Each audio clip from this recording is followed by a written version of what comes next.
first whiskey now, and guys, this is number 1. So the first one's quite easy, quite straightforward. So we're going to be starting with Green Spot.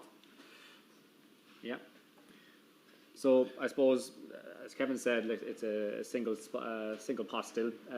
Derives, I suppose, from a mash bill of barley and malted barley. It's triple distilled in copper pot stills. And this particular style of pot still is kind of what we refer to as kind of a moderate style, distillate style. So depending on, I suppose, on cuts that you have within that pot, towards the heads, it's a bit more heavier, more kind of oily. This in particular is a moderate pot, so it's kind of a balance between the heavy and then the lighter style of pot, which is kind of more towards the tails. And they're kind of, I suppose, typical of the 3 different scenarios, the 3 different types of distillates that we do in Midleton. So I suppose this distillate as such, when it's produced off the still, it's about 83.4% alcohol. It's sent to a place we call the vat house, where we reduce it down to cask filling strength. So when the spirit goes into cask, it's at 63.4%, and it goes out to warehouse. Green Spot has basically spent some of its time in American barrels and refill barrels, and also in ex-Sherry Oloroso casks. And I suppose even just talking a bit about the different cask types, I might go into that later on, because I know we have 6 samples, so I don't want to be delaying things, but I can give you a bit more information on that in a while. So there's no age statement on this. It's 40% ABV. And it is kind of the first iteration we're going to try, and kind of lead itself into the wine geese series. So I think without further ado, let's. Yeah. It's so bright, and like I always get this lovely fresh Granny Smith apple character coming through on the nose of this one. The orchard fruits are really there, aren't they? And apple is really stands to the forefront of the notes that you're going to pick up. I think it's a very distinctive note really for Green Spot, is the green apples, the ripe orchard fruits. It's kind of and there's a spice there as well. I suppose it's kind of a pot still spice in conjunction with what those casks are contributing as well. We're talking earlier, I know we're doing a number of sessions today, and we're talking about kind of layers of different types of taste profiles. Each time you go back to it, you want to be trying to see if you can pick up something different. There's multiple flavors that can come through on the nose. It's a bit of toasted oak there as well. It comes through a little bit of toasted oak.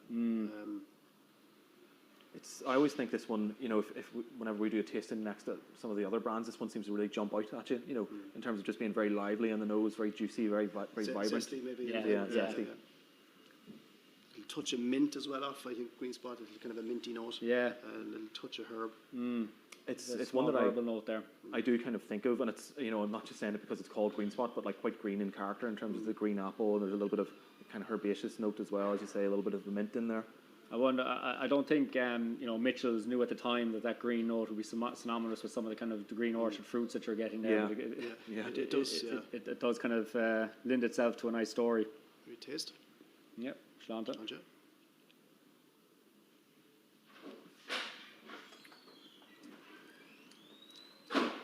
Again, it's those orchard fruits coming through. A nice kind of nice strong apple note coming through. And there's creaminess there as well, I suppose, which is kind of synonymous to single pot still. The barley kind of carries through with that creaminess. Yeah, I think you're right. Like the barley, kind of cereal barley finish comes through. There's a little bit of toasted oak, but there is a barley cereal finish there right at the end. Yeah. But it's lovely. Nice long finish, smooth. It's warm. I suppose it's important to say as well that this is 40% pot strength, whereas some of the other ones we're tasting are 46 and even cask strength later on. So this is a 40%. But yeah. And this, I was reading, this was a firm favourite of Samuel Beckett, I believe, when he lived in Paris. That's right. He would have shipments of Green Spot sent over to him. And it was only really domestically available for a long time. So I know it was the sort of one you always hear stories of. If people were visiting Ireland, it was bring us back a few bottles of Green Spot because you couldn't really get it anywhere else. That's right. Yeah. It was kind of like a hidden gem. We kind of kept all the Green Spot to ourselves, and nobody else could get Green Don't Spot. export it to anybody else. Yeah, exactly. Yeah. So there's a nice mix of casks that go into these as well. You have that difference, with the American oak and the European oak.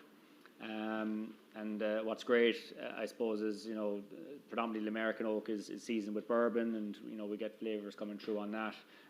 But there's fantastic flavor aromas that come through as well from the American oak. The kind of the clove notes, again the wood spice, the vanillas that you can kind of pick up.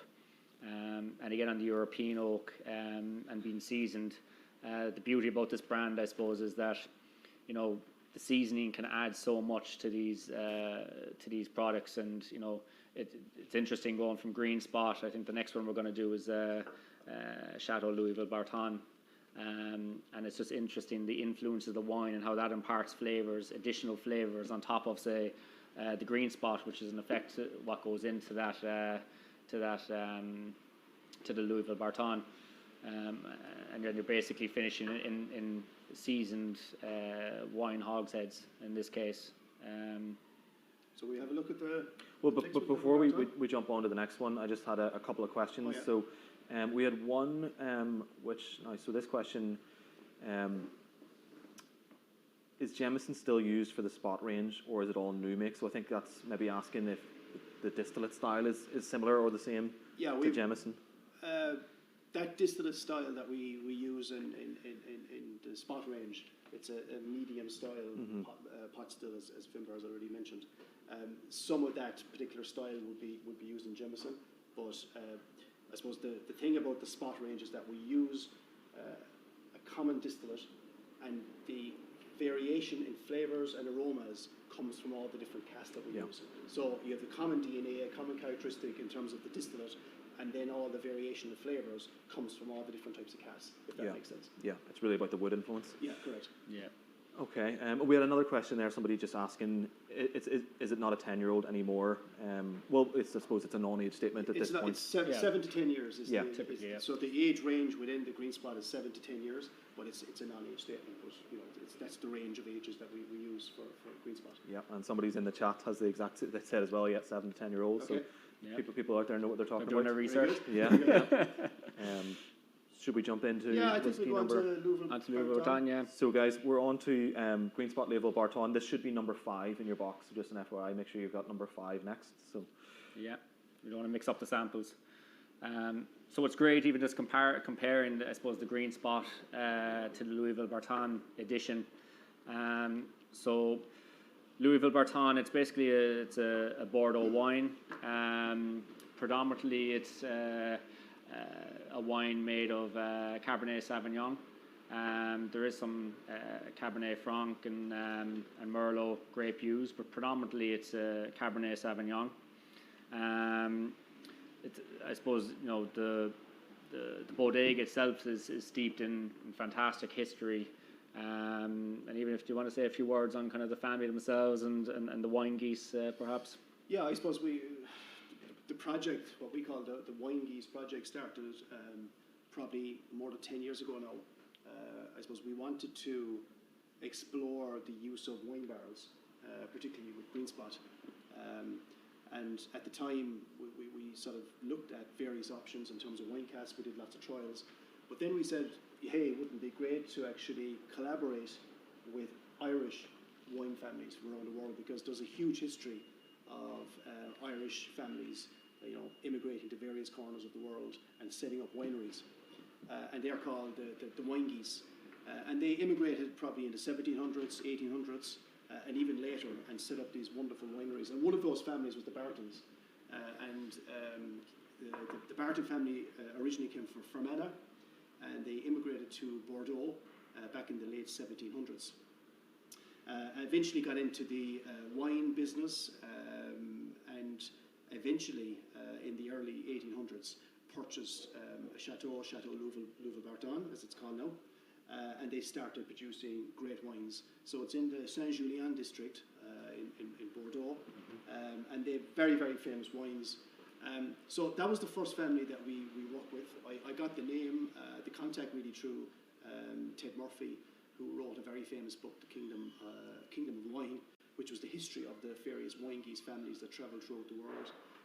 So Ted put me in touch with Lillian Barton, and Damien Barton in Bordeaux. And I suppose to this day we've built up a fantastic collaboration. They're a great family to work with. Yeah. And you know, right from the word go, they were very enthusiastic about the whole project, about the collaboration, and they are very, very proud of their Irish roots and Irish heritage. And really, that sparked the whole thing of the Green Spot Louvel Barton. So what we do then is we put our lovely Green Spot, which is sort of 7 to 10 years, and what we do is we finish it in these Louvel Barton wine casks that we get over probably once a year, around May or June. And we finish the Green Spot in those wine barrels for between 1 to 2 years. And you know, the reason for the range of finishing times is to give us that perfect balance of wine contribution. So you have the whiskey itself, you have the wine contribution, you have the American oak, and you have the Oloroso, and it's all coming together. So to get the perfect balance, that's why we use a range of finishing ages between sort of 1 to 2 years to bring it all together. So that's kind of a long-winded version of our collaboration with the Bartons. It sets the context nicely, though, because I mean, it's a kind of a nice kind of combination of two parties. You know, with Mitchells and Sons having a great history, Louvel Barton having a fantastic history there. And it really is in the essence of what Spot is about, which is, you know, putting whiskey into a, you know, wine season cask. The casks themselves are 2 to 8 litre kind of Bordeaux style barrels, European oak. And I think it's just fascinating again to compare it. So just on the nose,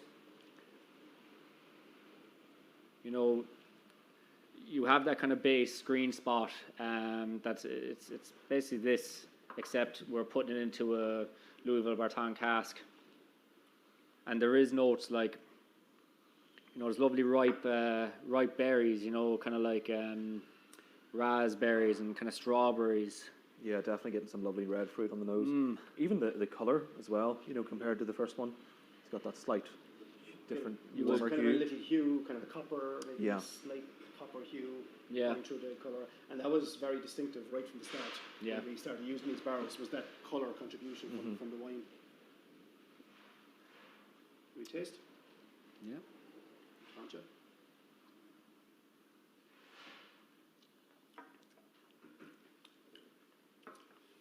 It's very fruity. The fruity comes through. It's lovely. Strawberry, raspberries. There's some dark fruits there as well. It's very quick as well. You know, as soon as it hits your tongue, you just get that explosion of red fruit. Explosion of fruit. There's vanilla there as well. But I also then after a while you get maybe a little bit of fudge and chocolate coming through as well, which is there, and toasted oak.